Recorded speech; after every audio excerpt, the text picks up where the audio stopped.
Hey guys, Augiesaint here and welcome back to the channel. Hope you guys are having a fantastic day, and I want to talk about the D4 Campfire that just happened recently, where the D4 dev sat down and had a chat with all of us as like a live stream. I watched through all of it and then I took notes while I was watching through, and I watched through it again. So I watched this twice and I wrote down all these notes for you guys, and we're just going to cover them and go over all the good changes and stuff planned coming soon, as we know that this should be coming before Season 1. There's a bunch of changes, and then in Season 2 as well there is a bunch of changes that we should expect.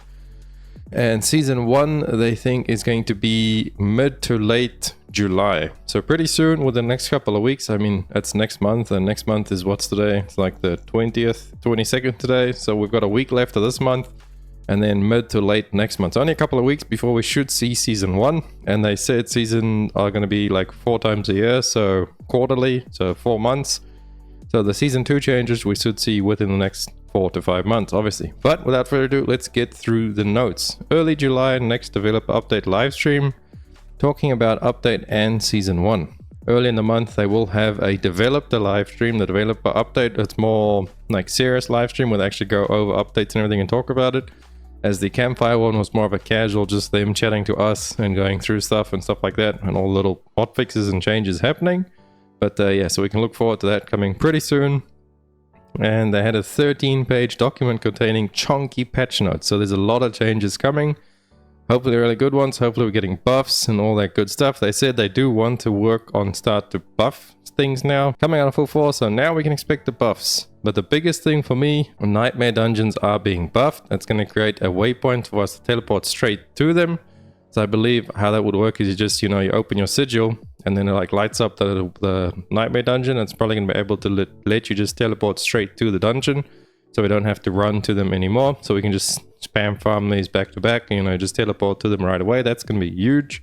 As well as increasing the XP gained in Nightmare Dungeons, because Nightmare Dungeons is the actual endgame and where they want us to be playing, and it's the most fun endgame right now, because spamming the same normal dungeon over and over and like using reset glitches and just being in a group to reset fast and easy is kind of annoying, and I guess really repetitive and boring. So Nightmare Dungeons are there. Give us the modifiers changed up a little bit. There's modifiers that got bad, good, and you level up your glyphs as well, so you get that power, you get XP, and also there's a lot of uniques coming from them as well. I have a video coming out soon where I actually ended up getting 4 uniques in just over half an hour of Nightmare Dungeon spamming on my Druid. So I would say it's really good spot to just go and farm some loot as well as Nightmare Dungeons having the increased drop on Sacred and Ancestral, depending on what world tier you're in, being world tier 3 for Sacreds and world tier 4 for Ancestral gear. That was actually confirmed by the devs, so pretty huge on that. So just do Nightmare Dungeons. They're going to get buffed soon. It's the best thing for you to be doing. Get used to them now. Do Nightmare Dungeons. Great stuff. Working on getting it in before Season 1, 3 to 4 weeks from now. So that is the dungeon buff up there. Season 1 around mid to late July, as we said before. Fixing effects on the grounds so the dangerous ones will show above all else. Fire, enchanted, etc. So, like if you play a necromancer and you make the corpse farts, the corpse explosion, and then it puts the pool on the ground so you can't see any of the AoEs and stuff. Or for me, I play Fire Sork, so I literally have firewalls all over the place. The whole place is literally a firewall for me at all times. So it's a little bit harder for me to see things, even though I can just tank it with, fire immunity, shield, and all that kind of stuff. But they will be fixing that so that the dangerous AoEs from mobs exploding will actually show over your abilities, like firewall, corpse explosion, all those kind of things. So cool over there. Don't know when that is working, when that was like coming into play, but they're working on that. Material caps will be increased because the current cap at 10k on veiled crystals, people have already been reaching that. I think I'm at like 7k on mine already, so I'll be reaching it soon too. And that is going to come in before Season 1, so in the big patch coming hopefully pretty soon within the next couple of days or weeks. And they're investigating bugs that cause death on hardcore, safe death zone, teleporting into death, etc.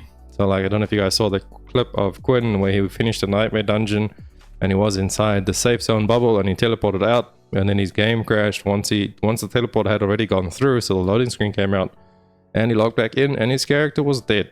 So that was pretty shitty over there, but yeah, they're investigating that and going to see how they can fix that. So pretty cool if you do play hardcore. Moving on to World Boss Caches bug will be fixed. No more above your level caches before Season 1 as well. And it's where when you do the world bosses, you can actually get a cache that is above your level. I did this on my Barbarian at level 75 and I got a cache that was level 80. So I couldn't use it, but then I just chucked it on my Sork, opened it on that, and I could use it. But apparently the stuff inside the box still has a chance at being higher level than you. You can just open the cache at any level now. So that will be fixed. Looking at the future social features for finding people to play with. This one is huge for me because where I am in like my region, based in South America right now. It's really hard for me to find anybody. I've seen one post in trade chat and it's been to sell gold, so I don't know how to find people to play with. So it's pretty hard. You guys should totally join the Discord channel as well down below so we can get groups going there and start playing with each other and just group up, because grouping up is so much better for XP and everything, and you guys can just help each other out, you know, just have more fun in a group. So yeah, that is pretty cool that they're looking at adding social features. I will be keeping my eyes peeled for that one. And we skipped one of here. Bugs are specific neeps dropping for the wrong class. Druid stuff on barbs mainly. So you can see uniques from other classes drop on other classes, but what they don't want is something that is specific to one class to not drop on another. So for example, if there's any barbarian very specific, like the Gorgon's wraps or whatever they're called, the hands for the barbarian, if that drops on a druid, obviously that's a little bit weird because that's completely for barbarian. But whereas the grandfather, maybe if that drops on druid, you know, it's acceptable because it's still a two-hander. It's not like it's only for barbarian. So that should be a thing. But obviously they are trying to fix the bug. I'm not sure what exactly is dropping on druids, but there is a lot of barb stuff dropping on druids that people have been reporting. So that is there, something to keep in mind as well. Performance and stability fixes coming soon. That'll be nice because I have a 3080 and my FPS goes from like 80 to 180 all over the place all the time, and I'm not sure how to fix it. I've tried many different things. I've even updated my drivers. I've completely wiped them out and reinstalled them, and I still just can't really get any stability of like having constant FPS. It's pretty weird, but we'll see. Hopefully that comes in soon. Keep an eye on teleporting to other players, but no plan changes. So they will be looking at, you know, when you can right click on someone and teleport them, like in D3. Right now you have to go to town. You got a portal to town, and then you want to click your friend's portal to then teleport to where they are. They will keep an eye on that to see maybe they can bring in easier teleporting, but for right now that is not on their list.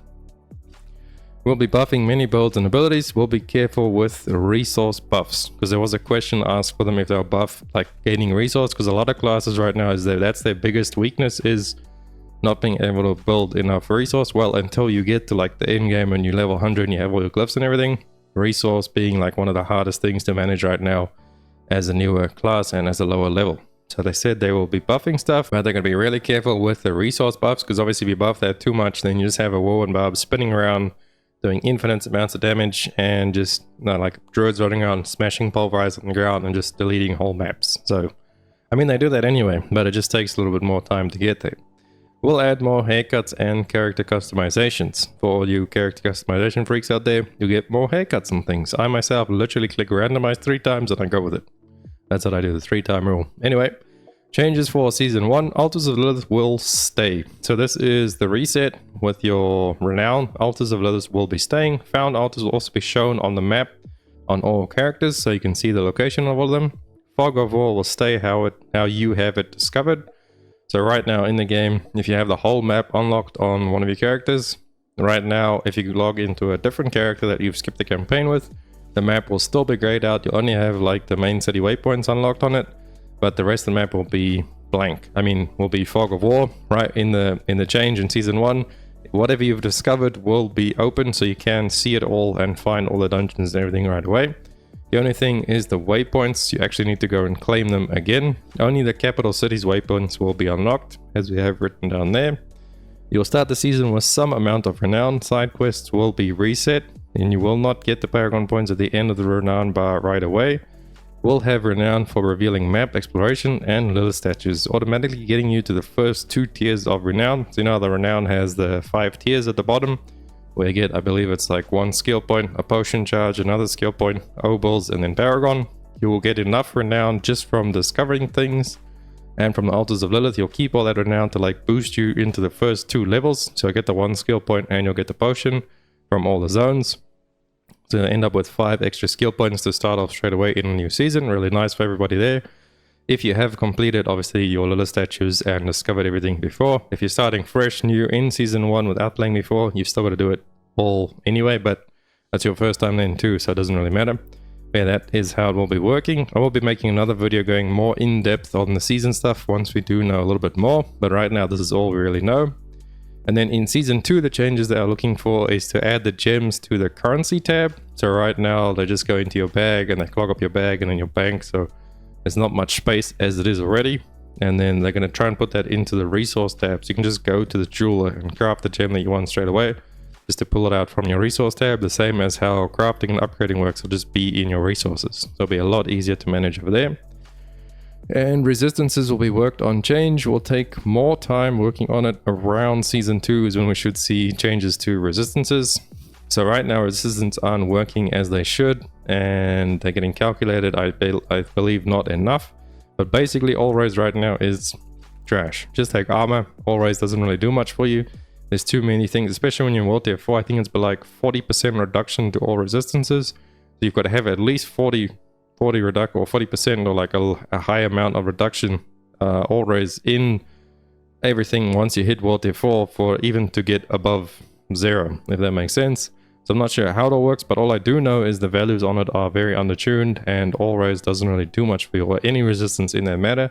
The only case where it could actually be good for you is if you like stack a specific resistance on, say, all your pieces. Like if you're going to go fight Ashava, the world boss, and she does poison damage, if you were to fully stack poison resist, then it could be useful. But other than that, it's really bad to stack resistance right now. You should just stack armor until they make the changes, and when they do, we'll go over that as well. And then working on when you DC, your scroll of escape should be used automatically. So when you're playing hardcore, you have the scroll where you can use it to escape whatever moment. I believe it makes you invincible. Just takes you away to the nearest safe spot, so like the nearest waypoint or something like that. Like you can teleport to it. Now when they're trying to work in a system where if you disconnect, or if the game actually picks up that you have disconnected, then it's going to automatically use that scroll to take you away to safety. So you don't just stand out there in like a middle of a dungeon or something and get killed while you're DC'd in hardcore. So a nice little thing there for you guys, all your hardcore players. Hopefully that it works properly, and stock up on your scrolls, because you still need one in your inventory to use it. But that is it for the changes.